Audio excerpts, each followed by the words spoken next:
దేవుని పరిశుద్ధ నామానికి మహిమ కలుగును గాక. యేసయ్య మన కోసం తన ప్రాణాన్ని ఇచ్చి తన అనాది సంకల్పంలో మనల్ని బలపరచాలని, స్థిరపరచాలని, సిద్ధపరచాలని దేవుడు ఆశిస్తే ఎఫెసీ రాసిన పత్రిక 1వ అధ్యాయం 6వ వచనం నుంచి 7, 8, 9 చెప్తుంది.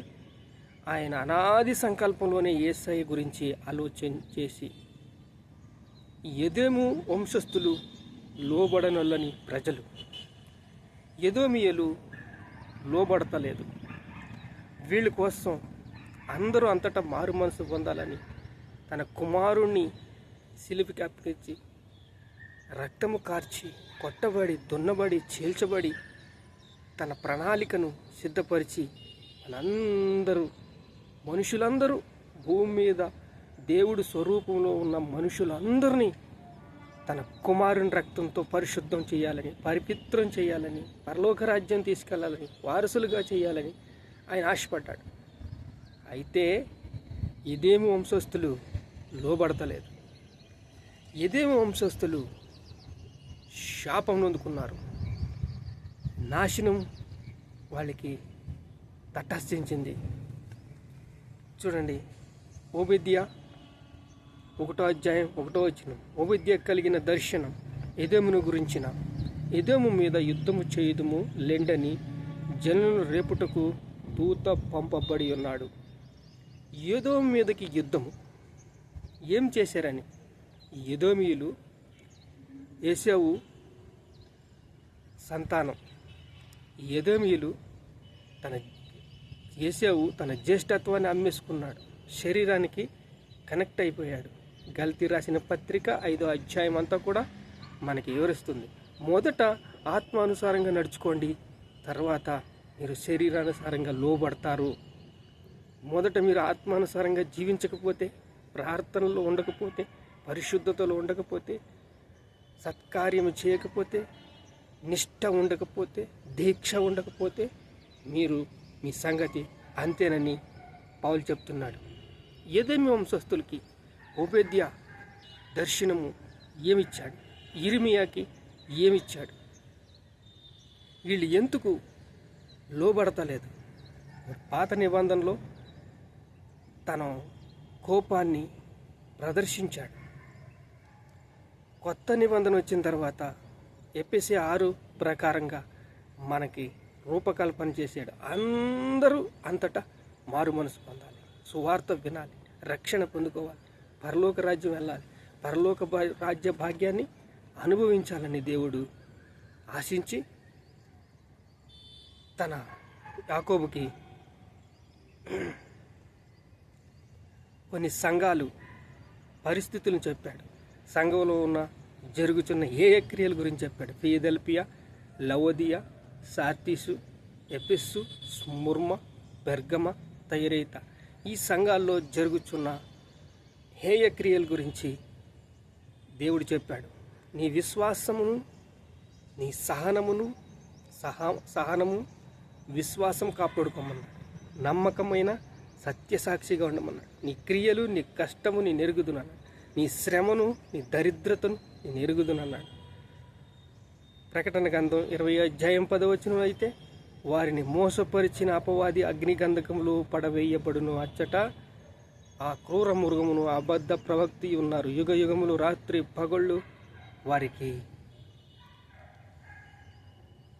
అగ్ని గుండములు కాలబడతా ఉంటారు.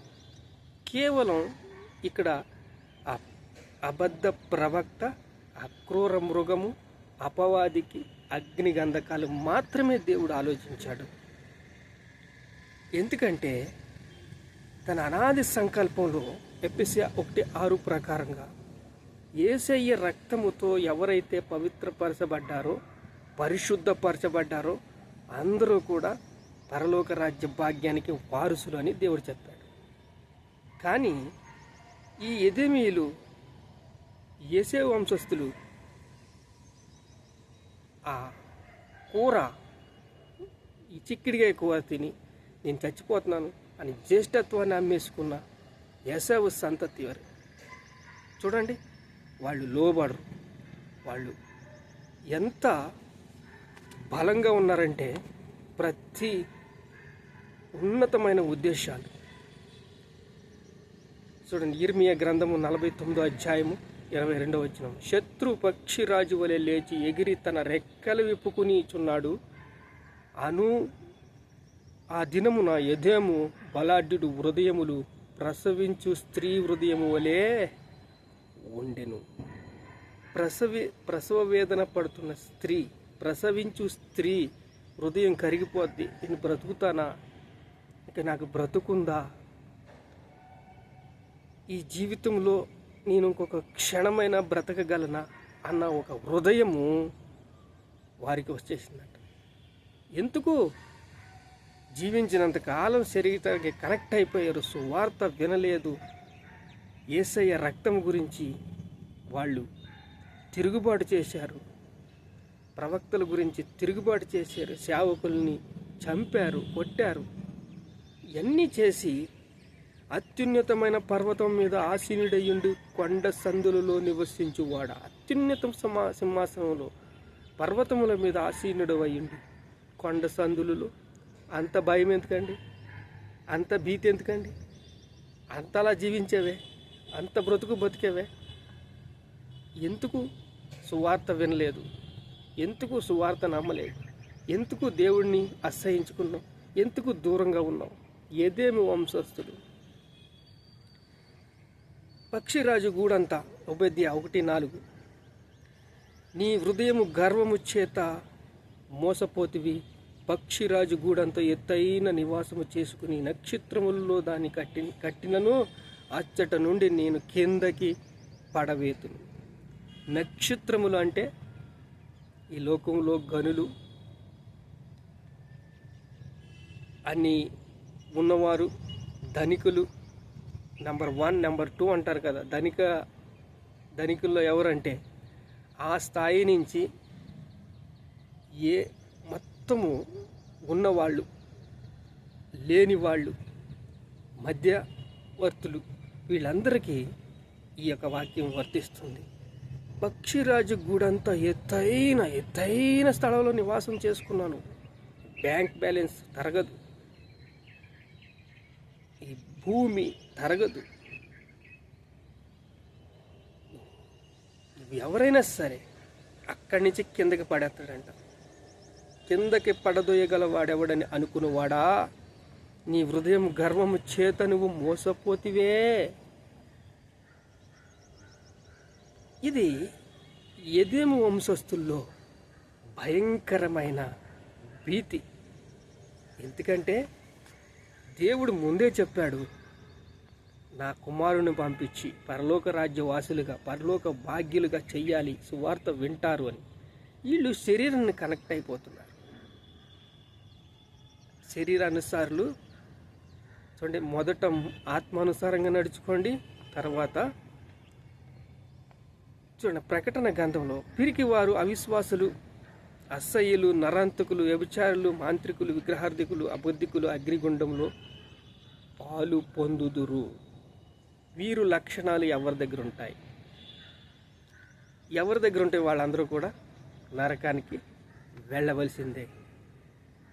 పిరికివారు, అవిశ్వాసులు, అసహ్యులు, నరహంతకులు, వ్యభిచారులు, మాంత్రికులు, విగ్రహార్థికులు, అబద్ధికులు అగ్నిగుండములో పాలు పొందుదురు.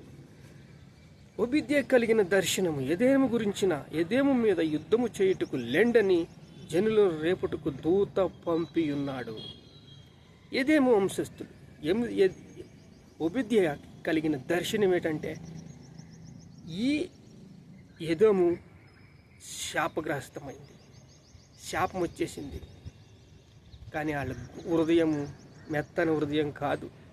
ఎజికేల్ గ్రంథంలో ఉంటుంది, మెత్తని హృదయం, నూతన హృదయం మీకు ఇస్తాను, నూతన మనస్సు మీకు ఇస్తాను, నూతన హృదయం మీకు ఇస్తాను, మారు మనసు పొందండి, మీరు పవిత్ర హృదయం, పరిశుద్ధ శుద్ధ జలములు మీ మీద జల్లుతాను. ఎంత సహాయం చేసినా నీ సహాయం మాకు వద్దో, నేను ఉన్నత స్థలం మీద నేను ఉన్నాను, నేను రెక్కలు విప్పుకున్నానంటే అయ్యో, అంత భయంకరమైన పరిస్థితులు ఈరోజు మానవ జనాంగానికి చుట్టుకుంది. ప్రార్థన చేసుకుందాం. మహాపరిశుద్ధుడైన తండ్రి, నీ క్రియలు, నీ కష్టము, నీ శ్రమను, నీ దరిద్రతను చూస్తానన్న పెర్గమ, సుర్మ, ఎపెస్సులో నాయనా, ఫిలదెల్ఫియాలో, తయరైతీలో ఎన్నో సంఘాల్లో ఇదే నాయన దాపరించింది తండ్రి. వీరందరినీ క్షమించు నాయన. వీరందరికీ తండ్రి ప్రభువా, యేసయ్య చేసిన త్యాగం ఏమిటో, యేసయ్య చేసిన భాగ్యం ఏమిటో, యేసయ్య చేసిన గొప్ప కృప ఏమిటో నాయన తండ్రి తెలుసుకునేలాగా వాళ్ళ కళ్ళు, మనోనేత్రాలు తెరుగు నాయన తండ్రి.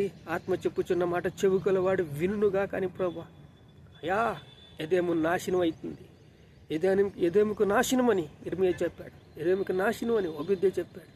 ప్రవక్తలు చెప్పిన మాట నాయనా నేను నెరవేర్చడానికి వచ్చాను అన్నావు తండ్రి. స్తోత్రం తండ్రి. పరిశుద్ధాత్మదేవ, మమ్మల్ని బలపరిచి, స్థిరపరిచి, సిద్ధపరచమని యేసు పరిశుద్ధ నామములో ప్రార్థన సమర్పిస్తున్నాను తండ్రి. ఆమేన్.